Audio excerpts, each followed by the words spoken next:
नमस्ते, आप सभी को एम लक्ष्मीकांत सीरीज में आप सभी को स्वागत है। तो देखिए, आज हम लोग एम लक्ष्मीकांत को राज्य को किस आधार पर पुनर्गठन किया गया था, आज हम लोग इसको बेहतरीन कॉन्सेप्ट माध्यम द्वारा सीखेंगे और इसको समझेंगे कि राज्यों का आखिर पुनर्गठन का क्या अर्थ था और किसका क्या मायने निकाला जाता है। तो समझ पाए कि राज्यों को किस आधार पर पुनर्गठन, जैसे बिहार हो गया, पश्चिम बंगाल हो गया, तो इसमें क्यों किया गया है। चलिए दोस्तों, हम लोग इसको पहले देखते हैं, समझते हैं कि क्या चीज है। तो देखिए, राज्यों का पुनर्गठन यानी राज्य का पुनर्गठन का मतलब क्या हुआ कि हमारे पास में क्या है कि राज्यों का पुनर्गठन यानी देशों को, रियासतों को मिलाकर भारत निर्माणी, यानी छोटे हम कल पढ़ाए थे ना कि रियासतों 552 था, जिसमें से 3 को भाग गया था। बदमाश कौन कौन सा था, मतलब आने के लिए नहीं था, वो अपने स्वतंत्र, एक जूनागढ़, एक जम्मू कश्मीर, एक हैदराबाद। क्या मेरी बात को समझ पा रहे? कल वाला नहीं है तो प्ले लिस्ट में इसका दिया गया है, डिस्क्रिप्शन में, उसको पहले जाके इसके बाद इसको देखिएगा तो आपको समझ में आएगा। तो देशी रियासतों का निर्माण जब हमारे पास में किया गया तो इसमें क्या किया, ब्रिटिश पंथी रहेगा, यानी ब्रिटिश प्रांत रहेगा, यानी ब्रिटिश जो रहेगा यानी इसमें रहेगा। और बी में कौन रखा गया, रियासतों, यानी बड़े बड़े रियासतों, समझ में। और सी छोटे छोटे रियासतों, और डी में क्या रखा गया, अंडमान निकोबार के रखा गया। तो आप समझ पाए कि जब हमारे पास में देशी रियासतों का एकीकरण की गई थी तो पहला ब्रिटिश में पहला एक प्रांत रख दिया गया, फिर बड़े रियासतों, फिर छोटे रियासतों और फिर अंडमान निकोबार रखा गया। तो इसके राज्य पर कुछ होगा पुनर्गठन। अब देखिए, जब हमारा देश आजाद हुई तो सभी देश में क्या हुआ, यानी आज हम देखते हैं कि 25-30 किलोमीटर के आसपास में भाषा लोगों की पास में रहन सहन चेंज हो जाती है। तो उस आधार पर लोग जब देश आजाद हुई तो बोले कि राज्य का हमारा कुछ है, अलग अलग भाषा के राज्य पर बनाया जाए, माने मेरा एक राज्य बनाया जाए। तो इसके लिए क्या चीज प्रॉब्लम की गई थी उसको, तो हमारे पास में क्या हुआ, विवाद किस कारण से, यानी भाषा के आधार पर कुछ हुआ, विवाद हुआ। अब विवाद करने का मतलब क्या हुआ कि उस समय की देश को आजाद होने की माने क्या हुआ था, कितना परिस्थितियों में हमारे जब देश आजाद हुई थी तो फिर भी सरदार वल्लभ भाई पटेल, इनको डर था कि कहीं फिर देश दो टुकड़ा में न बढ़ जाए। तो सरदार वल्लभ भाई पटेल इसको कुछ किए, सभी कुछ विरोध किए, यानी भाषा आधार राज्य पर घोषित नहीं करना चाहते थे।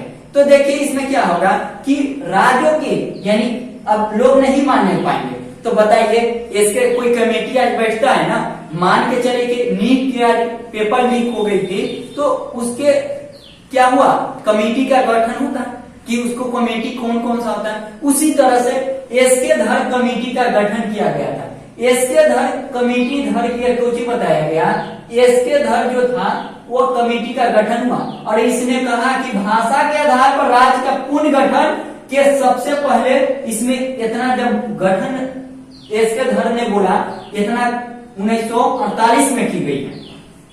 एसके धर आयोग ने गठन के विरोध किया, यानी एसके धर ने ये बताया कि भाषा के आधार पर राज्य का गठन नहीं होना चाहिए, यानी नहीं हो सकता है। यह कमेटी ये बताया। जब कमेटी आया तो इसके बाद में ये कौन के, एसके धर आयोग क्या बताया कि भाषा के आधार पर राज्यों का पुनर्गठन नहीं किया जा सकता है। जैसे बिहार हो गया, जैसे पश्चिम बंगाल हो गया, तो इसके आधार पर ये कोई बहिष्कार कर दिया। कौन, एसके धर कमेटी। तो हमारे भारत में कौची हो गया, जनता सर्वपल्ली, यानी जनता आक्रोश हो गया और कहा कि नहीं, आप जो लिख दिए वो नहीं होगा, हमारे करने, यानी भाषा के आधार पर हमारे पास में क्या होना चाहिए, संघर्ष जारी रहा। तो देखिए इसका कौन कौन, तो उस समय के समिति कौन कौन था, जेवीपी यानी जवाहरलाल नेहरू, सरदार वल्लभ भाई पटेल और ये सीतारमैया, ये लोग आधार पर राज्य के जब बोला गया कि पुनर्गठन करें, यानी भाषा के आधार पर राज्य का पुनर्गठन, तो ये कौन कौन से 3 लोग यूपीएससी में पूछ सकता है कि भाषा के आधार पर कौन कौन सा विरोध किए? सरदार वल्लभ भाई पटेल और कौन थे? ये सरदार वल्लभ भाई पटेल, पंडित जवाहरलाल नेहरू और ये कौन था? सीतारामैया। ये कोची की है कि भारत में अभी हम स्वतंत्र हो, भारत के आधार पर कोची कर देंगे, पुनर्गठन नहीं कर सकते, क्योंकि कोची हो जाएगा, हिंसा हो सकती है। तो इस स्थिति में क्या बोले कि नहीं हो सकता है। तो मेरी बात को समझ पाए और इस चीजों को समझ लें कि इस अलग अलग कॉर्डिनेटिव हम लोग उसमें देख रहे थे, हो गया। तो उस कंडीशन पे हम लोग देख रहे हैं कि 1948 में क्या हो गया कि इसके आधार पर राज्य का गठन नहीं किया गया। अब जब गठन नहीं करता है तो जनता आक्रोश हो जाती है और जनता आहास हो जाती है, यानी जनता क्या हो जाती है? जनता यह कहती है कि मेरा सरकार, मेरी बात नहीं माना जाएगा तो हम सरकार को क्यों रखेंगे। तो उसके आधार पर क्या हो गया कि 1952 में जब 48 में ये भाषा के आधार पर गठन नहीं किया गया, तो उसके बाद में क्या किया गया कि 1952 में तेलुगु भाषा जो था ना, तेलुगु भाषा में उसको कुछ किया, तेलुगु भाषा को क्या किया गया कि भाषा में अलग राज्य की मांग बोलने लगे। यानी उधर से वो बोल रहा है, पंजाब बोल रहा है कि मेरा अलग चाहिए, बिहार बोल रहा है कि अलग, झारखंड, मतलब बिहार तो सब एक ही था ना, इसको गठन किया गया था। तो हमारे पास में क्या था कि 1952 में तेलुगु भाषा में राज्य में अलग अलग मांग रखने लगा। और उसके बाद में एक कोची था, पेट्टू राम था, समझ पाए? पेट्टू राम श्री रामुल कहते हुआ वो भूख हड़ताल पर बैठ गए। क्या हो गए? भूख हड़ताल पर 56 दिन भूख हड़ताल पर बैठ गए। और 56 दिन भूख हड़ताल पर बैठ गए तो अब बताइए, कोई व्यक्ति खाना नहीं खा रहा है और भूख हड़ताल पर खाना पानी कुछ खा ही नहीं रहा है, उस स्थिति में क्या हो गया? उनको मृत्यु हो गया। किसको? पेट्टू राम श्री राम को।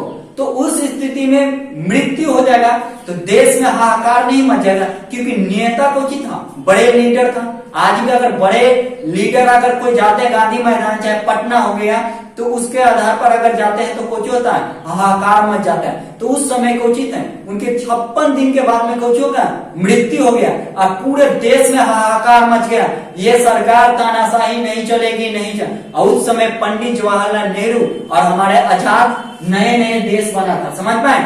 उस स्थिति में पंडित जवाहरलाल नेहरू आके स्टेटमेंट दिए कि भारत आप ही का है, हम इस पे कौची करेंगे, फिर आयोग की गठन करेंगे और आयोग के गठन होगा उसको हम स्वीकार करेंगे, उसके आधार पर भी इसके आधार पर कौची करेंगे, फिर गठन करेंगे। तो मेरी बात को समझिए कि 1952 में तेलुगु भाषा के लिए अलग अलग सगरों प्रांत में अपना अपना मांग रखने लगा और पेट्टू श्री रामू भूख हड़ताल पर बैठ गए। और बैठने के बाद में कितना हुआ? 56 दिन के बेचारा कि इनको मृत्यु हो गया। और मृत्यु होने के बाद क्या हुआ? पूरे देश में क्या मच गया? हाहाकार मच गया। और हाहाकार मच गया तो सरकार को झुकना पड़ता है। आज भी अगर सरकार झुक जाती है, किसको?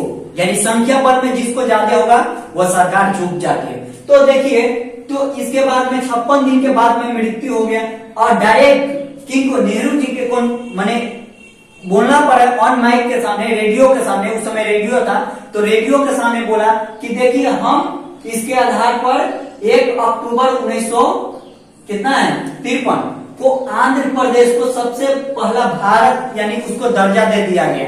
अभी बताइए, दर्जा आंध्र पर पूछा गया बीपीएससी में क्वेश्चन कि पहला भाषा के आधार पर राज्य का कौन गठन किया था? आंध्र प्रदेश। कब? 1953 में। समझ में? किसके? ये पेट्टू राम के 56 दिन मृत्यु के बाद में पूरा देश में, और इसके आधार पर इसको कोची कर दिया, आंध्र प्रदेश को सबसे पहले दे दिया गया। और पूरे आप पता ही है कि आपके घर में जो रहेगा, एक बेटा को 4 व्हीलर दिलवाइएगा और एक बेटा को ऐसी रहे तो विवाद होगा कि नहीं हो? यानी पूरे प्रांत को बिहार वाला अलग बन गया, अलग वाला अलग अलग लड़ाई चल गया। उस स्थिति में फिर कोची भी फजल अली आयोग बना, यानी वकील यानी कोची जज तो क्या हुआ, जज बैठे अली फजल, तो वो क्या बोले कि देखिए इसने क्या बताया, 53 में कमेटी का बैठक हुए, यानी क्या हुआ, कमेटी की बैठक हुई और उस कमेटी के फजल अली ने कहा कि राज्य का पुनर्गठन करना चाहिए। देखिए इसके दर क्या बोला था कि नहीं करना चाहिए, अली फजल ने क्या कहा कि राज्य का गठन करना चाहिए, भाषा के आधार पर मिलना चाहिए, लेकिन भाषा के आधार पर किसी भी व्यक्ति के साथ भेदभाव नहीं करना चाहिए। और ये कहीं से भी नहीं, आप भाषा के आधार पर आप राज्य का गठन कर सकते हैं, लेकिन किसी व्यक्ति को प्रताड़ित आप नहीं कर सकते हैं। ये कौन बताया, अली फजल अली जो आयोग बना, क्या भाषा के आधार पर बन सकता है, इसमें कोई दिक्कत की बात नहीं, लेकिन किसी व्यक्ति के साथ भेदभाव नहीं होना चाहिए। ये कौन कमेटी का था, फजल अली आयोग 1953 में फजल अली गठन किया और इसका रिपोर्ट 56 में आई और इस संविधान में लिखवा दिया गया। जब तक हमारे संविधान में कोई चीज नहीं लिखा रहेगा तो मान लीजिएगा, तो संविधान में 7वां संविधान संशोधन करवाया गया 1956 में कि हमारे पास में क्या है, भाषा के आधार पर राज्य का गठन किया जा सकता है। और उसमें 14 को राज्य जोड़ गया, आज क्योंकि 28 राज्य है कि नहीं है, 28 29 कुछ घट के हुआ था और 6 यूटी था उस समय। आज यूटी हमारे पास में केंद्र प्रदेश कितना है, 8 है ना लगभग समथिंग में। तो उस तरह के समय समय पर कुछ होता है, तो उस समय के अलग अलग। तो क्या मेरी बात को समझ गए। अब इसके आधार क्या बोला था कि भाषा के आधार पर राज्य का गठन नहीं किया जाता, लेकिन यूपीएससी प्रश्न आपसे बता सकती है, यानी पूछ सकती है अदर कंपटीशन में कि बताइए कौन सा आयोग जो भाषा के आधार पर दिया गया था, कौन सा था बताइए कमेंट में, और ये कौन सा था जो भाषा के आधार पर नहीं किया था। तो एम लक्ष्मीकांत के सीरीज में हम इसमें राज्य का पुनर्गठन हम लोग समझ गए। अगर वीडियो अच्छा लगे तो लाइक शेयर करना नहीं भूलिएगा दोस्तों। जय हिंद, जय भारत, जय जवान, जय किसान।